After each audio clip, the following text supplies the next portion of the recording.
Good afternoon friends, let's tax के YouTube channel में आपका स्वागत है।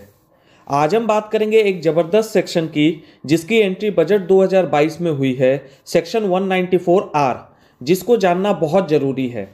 So let's start the topic. अक्सर ये देखा जाता है कि हर साल कंपनीज स्कीम लेकर आती है अपने सेल्स को बूस्ट करने के लिए, जिससे उस कंपनी की सेल्स भी बढ़ जाती है और साथ साथ उसके डीलर या रिटेलर को भी फायदा हो जाता है। आइए इसको एक एग्जाम्पल से समझते हैं।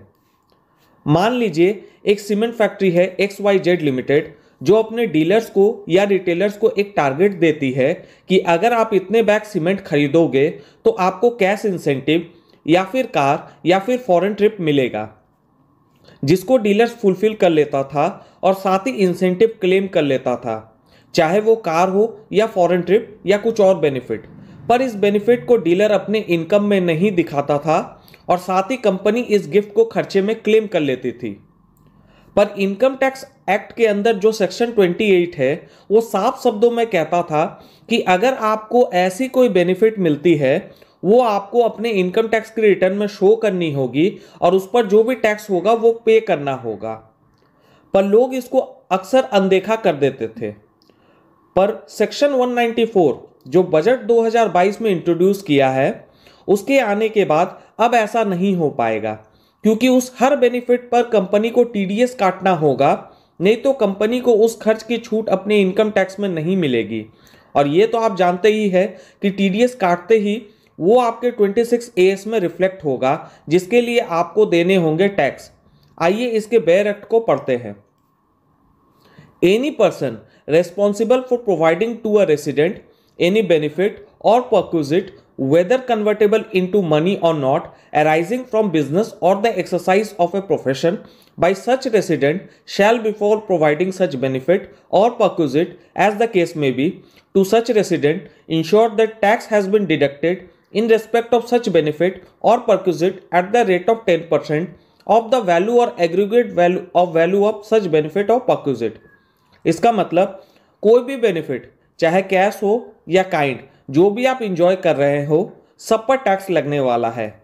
अगर रेट की बात करें तो 10% TDS कटेगा आपकी एग्रीगेट वैल्यू पर, यानी कि अगर आपको बेनिफिट मिली है 5 लाख की तो सीधे सीधे 50,000 का TDS काट लिया जाएगा। आइए आगे देखते हैं और क्या लिखा हुआ है। Provided that in case where the benefit or perquisite as the case may be is wholly in kind, मतलब समझ लीजिए कि एक कार दे दी 10 लाख की। यहां पर यही एग्जांपल सही बैठ रहा है कि आपने कैश कुछ नहीं दिया है, उन्होंने एक क्या किया, अपने डीलर या रिटेलर को एक कार गिफ्ट कर दी 10 लाख रुपए की सेल्स टारगेट पूरे करने के लिए। आगे देखते हैं। और partly in cash and partly in kind, मतलब 50,000 कैश दे दिया और 9.5 लाख की गाड़ी दे दी। But such part in cash is not sufficient to meet the liability of deduction of tax in respect of whole of such benefit or perquisite. The person responsible for providing such benefit or perquisite shall, before releasing the benefit or perquisite, ensure that tax has been paid in respect of the benefit or perquisite. वाह क्या बात है।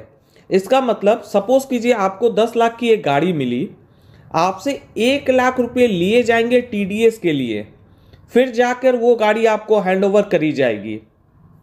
या फिर 50,000 की cash और 9.5 लाख की गाड़ी है तो कैश तो आपको मिलेंगे नहीं, उसके अलावा आपसे 50,000 लिया जाएगा, उसके बाद ही वो गाड़ी आपको हैंडओवर करी जाएगी।